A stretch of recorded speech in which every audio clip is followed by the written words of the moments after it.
we are going on a 2-day excursion from Phuket to Malaysia, to the city of Kuala Lumpur. Let me tell you right away that this excursion is individual. The program of the group excursion may be slightly different. Naturally, the first thing we do in Phuket is to get on the plane. Moreover, our flight is early in the morning to be in Kuala Lumpur by 10 in the morning.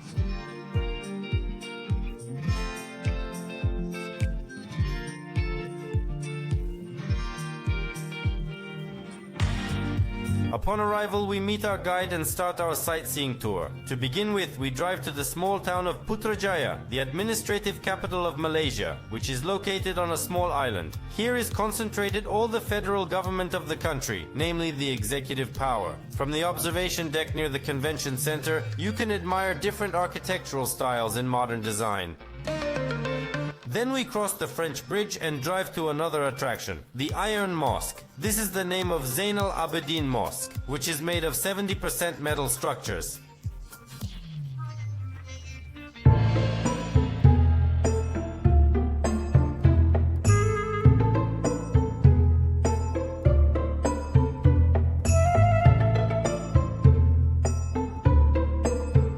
At the entrance, we wear special clothing that we are allowed inside.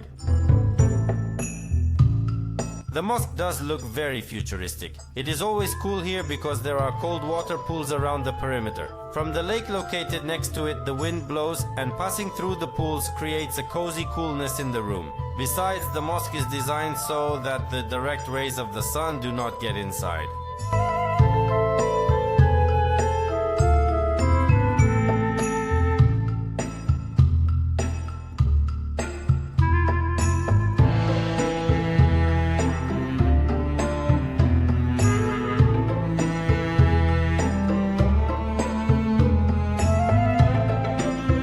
Next, a short walk along the promenade to the City Hall. The Palace of Justice is also located here. Next stop is at one of the 5 bridges connecting the island to the mainland, the Wawasan Bridge Suspension Bridge. From here you have a magnificent view of the Malaysian Prime Minister's palace, the residence of the Sultan of Selangor, to whom Putrajaya once belonged, and the Pink Mosque. The Pink Mosque is built in an eclectic mix of classical Muslim styles. The design is Iranian, the minaret is Iraqi, the gateway is Moroccan.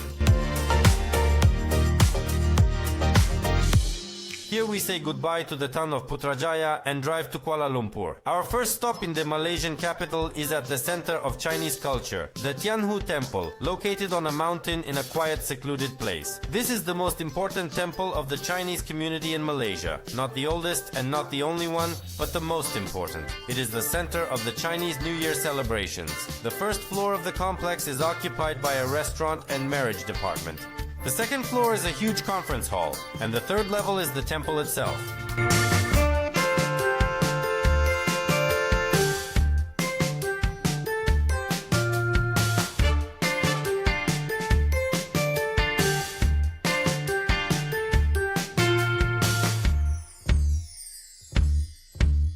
For special connoisseurs of Chinese culture, incense offerings to the goddesses can be made at the temple.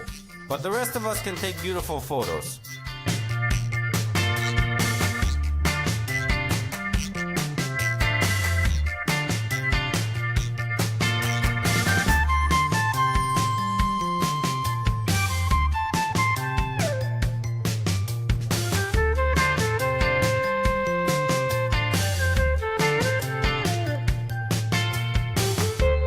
By the way, there are statues of all 12 signs of the zodiac here, so we find our own and take a photo for memory. And we move further along the route. After passing through the Little India district, we get to the central market. First, here you can buy souvenirs. Secondly, a little snack.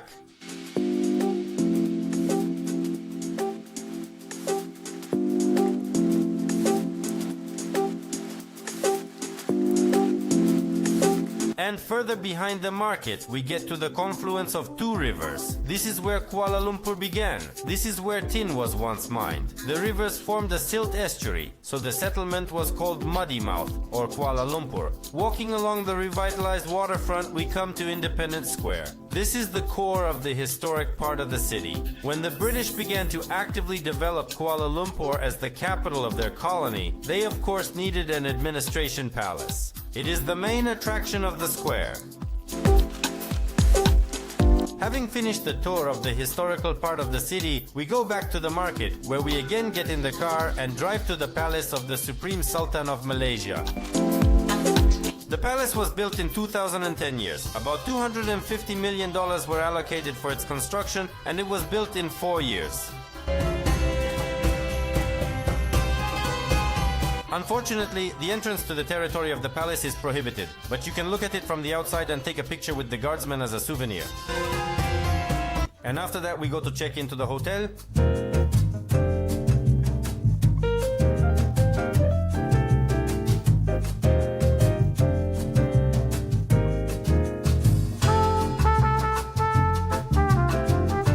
By the way, the hotel, I must say, is quite good. The rooms are clean, cozy.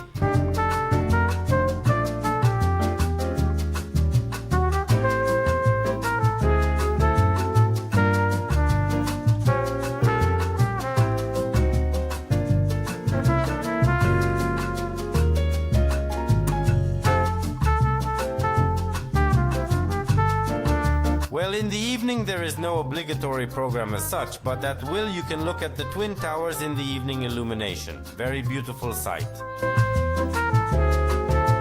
By the way, the towers themselves have a shopping center and restaurants for every taste. Behind the towers is a big beautiful park, where at 10 in the evening there is a children's sports field with a swimming pool. Or you can go to the water park, which is next to the towers. For those who like noise, hustle and bustle, we recommend visiting Bukit Bintang Street with its bars, clubs and massage parlors. We recommend watching the fountain show, which takes place here from 8 to 10 in the evening every half hour.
Well, that's the end of our first day. The second day begins with breakfast at the hotel. There is no sense to describe it. Breakfast is buffet and the choice is just huge.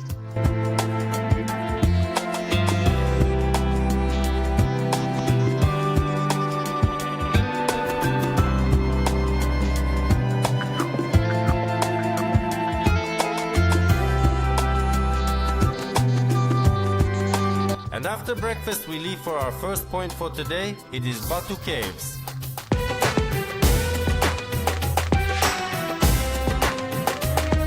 At the entrance to the complex is a huge statue of the god Murugan, 43 meters high. It is the third tallest statue of a Hindu deity in the world. To enter the main cave you need to climb the stairs to a height of 243 meters. Batu Caves is a religious complex which has both natural caves 130 million years old and Hindu temples. It is the main center of Indian culture in Malaysia and the most important center of celebration of the great festival of Thai-Pusan.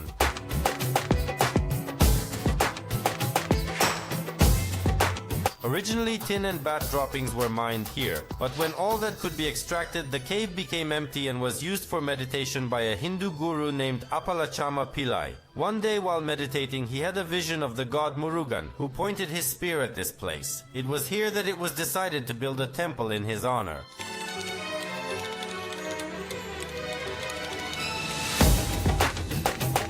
Besides the temple, there is a Shiva Lingam here, which you can rub and get the blessings of the deity.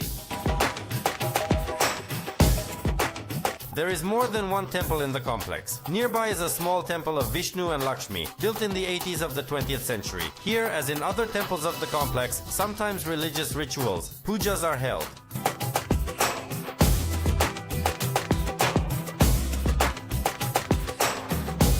Not far away is another temple, this time dedicated to Hanuman, and a huge statue of Hanuman himself. And a special highlight is the Ramayana cave, where with the help of a sculptural composition the whole famous epic is told. The cave has very beautiful lighting, it is cool and has a special atmosphere. It is a very pleasant place.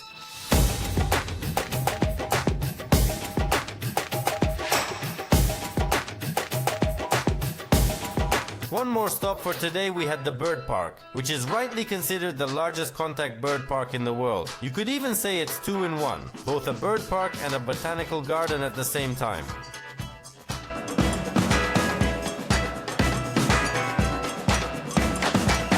The park was founded in 1995 years, although the park area itself was designated as early as the British at the end of the 19th century. The territory is covered with a net, and here, against the background of beautiful flowering greenery, peacocks, herons, pelicans, crowned pigeons, charming pink flamingos, and even black swans walk around.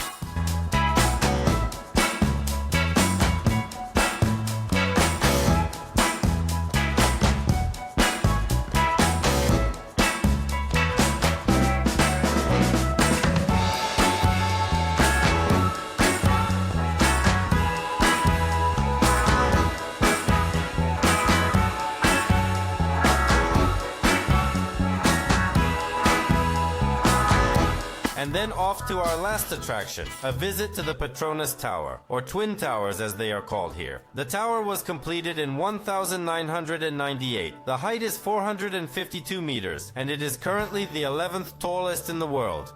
Architect Cesar Pelli, an Argentinian with an American passport, designed a number of skyscrapers in America. His designs were liked by the Malaysian government and they invited him to work on this project.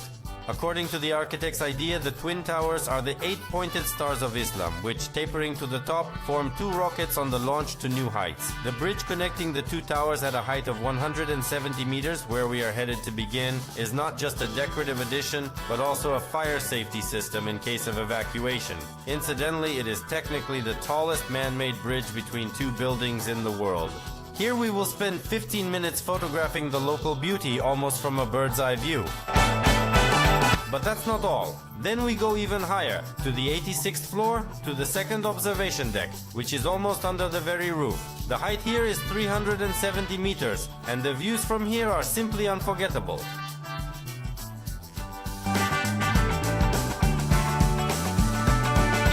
By the way, Petronas Towers is in principle an office building. One tower is occupied by Petronas itself, and the premises of the second tower are rented to all comers. At the moment, hundreds of companies are located here.